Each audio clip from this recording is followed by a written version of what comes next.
नमस्कार, मैं Arun Kumar Ojha, CM India TV और सीने आजकल न्यूज में आप सभी दर्शकों का स्वागत है। मैं अभी संदेश भोजपुर बिहार के पार्वती कन्या उच्च विद्यालय अखगांव में हूं। यहां बिहार प्रदेश माध्यमिक शिक्षक शिक्षकेतर कर्मचारी महासंघ भोजपुर इकाई के संयोजक भी हैं। तो सबसे पहले मैं इनसे परिचय लूँगा। सर, आप अपना परिचय बताएं।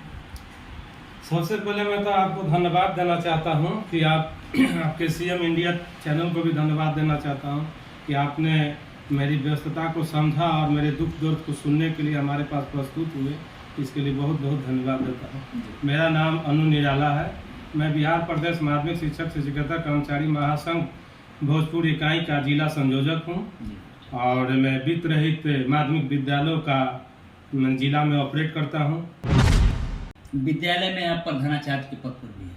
जी, विद्यालय में भी हम प्रभारी प्रधानाध्यापक के पद पर हैं। जी। आपका विद्यालय ये जो है पार्वती कन्या उच्च विद्यालय अखगांव, ये कब से संचालित है, कब से इसका शुरुआत हुआ? हमारा विद्यालय 1997 2 मई 1997 से संचालित है।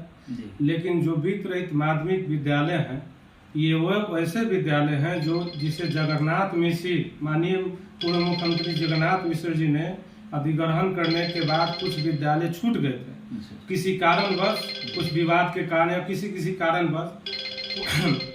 वो विद्यालय, बहुत सारे विद्यालय 84-85 संचालित है, लेकिन हमारा विद्यालय 1997 से संचालित है।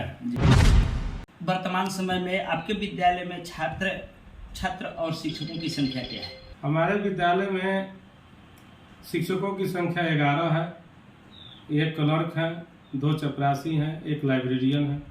इसके साथ छात्रों की छात्र तो हमारे विद्यालय में नहीं है। हमारे विद्यालय स्पेशली छात्राओं के लिए है। हमारे विद्यालय में लगभग अभी 125 छात्राएं हैं। जी। विद्यालय में, आपके विद्यालय में कहाँ से कहाँ तक, किस क्लास तक पढ़ाई होता है? 9 और 10 की पढ़ाई होती है, तो उच्च शिक्षा की पढ़ाई होती है। और +2 के लिए हमने सरकार से निवेदन किया है कि +2 का भी कोड हमें आवंटित किया जाए। जैसे अभी सभी माध्य विद्यालय को उत्क्रमित कर के 2-2 कट्ठा के जमीन में उत्क्रमित करके कोड आवंटित कर दिया। हमारे पास जमीन है, भवन है, फिर भी सरकार हमें कोड आवंटित नहीं दे रही। लेकिन फिर भी हमने निवेदन किया है कि वो हमारा कोड आवंटित करे कि +2 की भी पढ़ाई हम यहाँ अगले सत्र से संचालित कर सकें।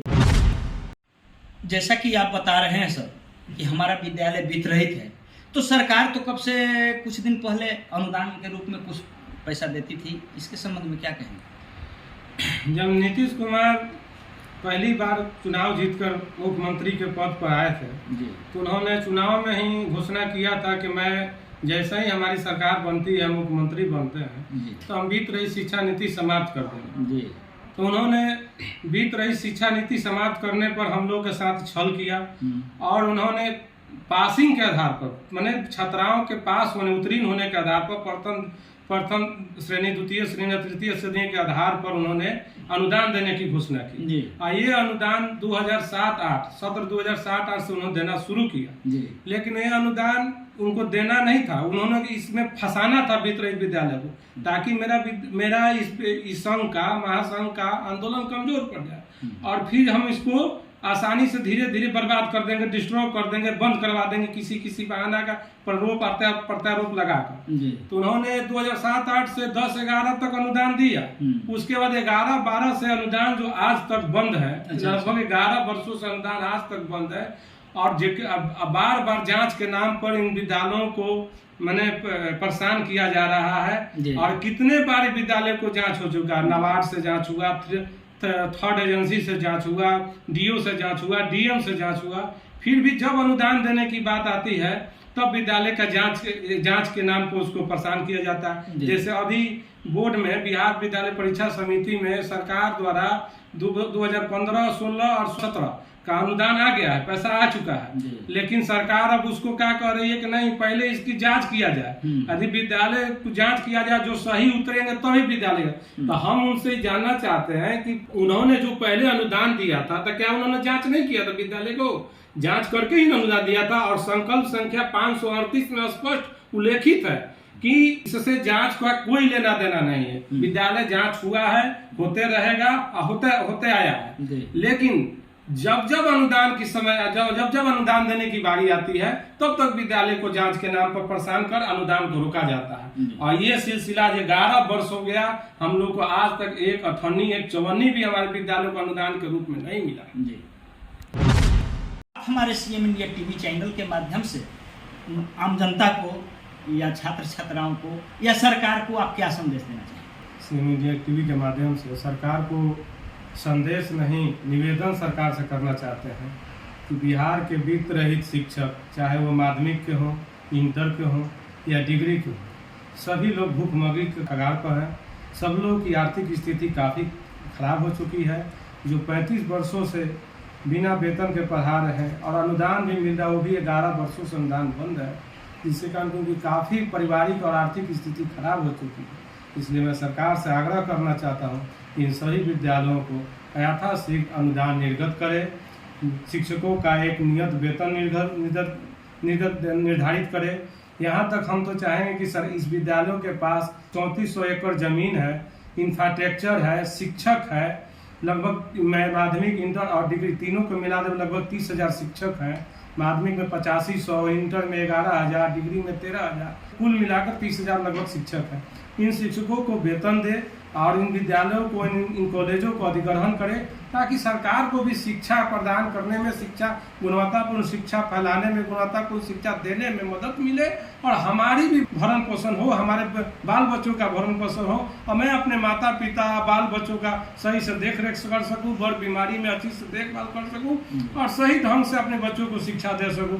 क्योंकि हम लोग बहुत परेशान हो चुके हैं, आर्थिक स्थिति तंगी हो चुकी है।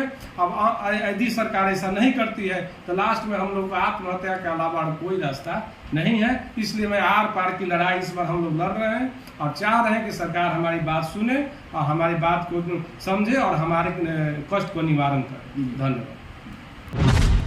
तो अभी विद्यालय के प्रभारी प्रधानाध्यापक के बाद मैं इस विद्यालय के संस्थापक जी के पास हूँ।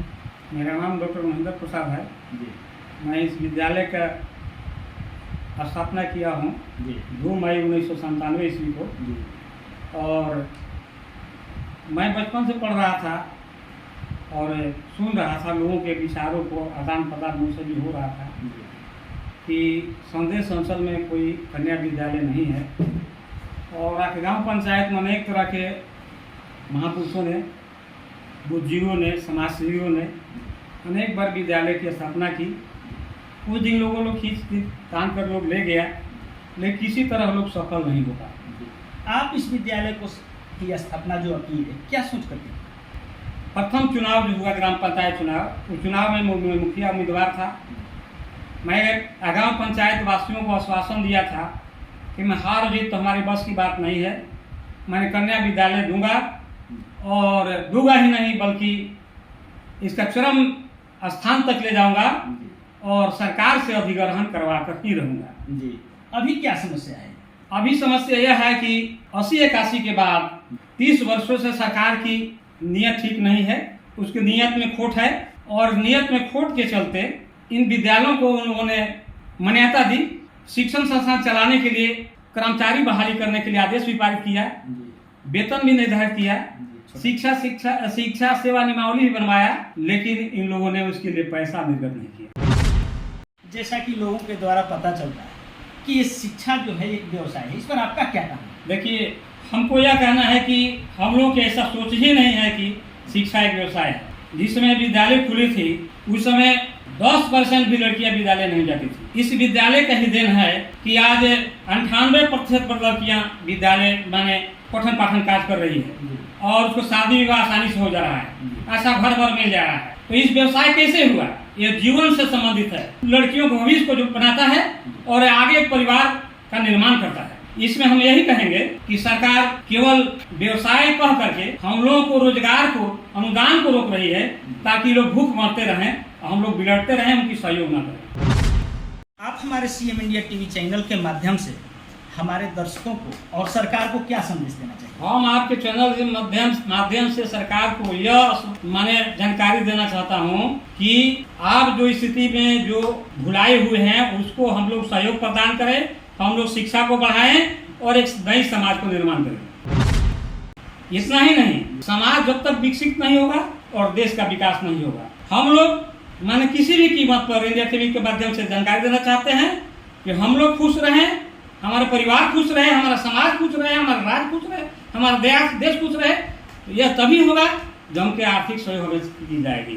तो आप ये तो लोगों की बात हुई, आप सरकार को क्या संदेश देना चाहिए? हम सरकार को देना चाहते हैं कि यथाशीघ्र बिना रुकावट के हम लोगों को अनुदान दें, विद्यालयों को अधिग्रहण करें, शिक्षक शिक्षक कर्मचारियों को सर्विस बुक खोलें और सर्विस को निर्धारित करें ताकि कोई भी बेरोजगार न रहे और उनको कहने का नहीं बोले, आगे वाला पीढ़ी का भी भविष्य चमकता रहे या बनता रहे। हमारा नाम डॉक्टर महेंद्र प्रसाद हुआ, मैं इस विद्यालय का संस्थापक हूँ। जब से विद्यालय की स्थापना हुई तब से मैं इसकी सेवा करते आ रहा हूँ। जी, तो बहुत बहुत धन्यवाद। अभी आप विद्यालय के संस्थापक महोदय और ये प्रभारी महोदय को सुना, आगे देखिए अब सरकार क्या करती है। धन्यवाद।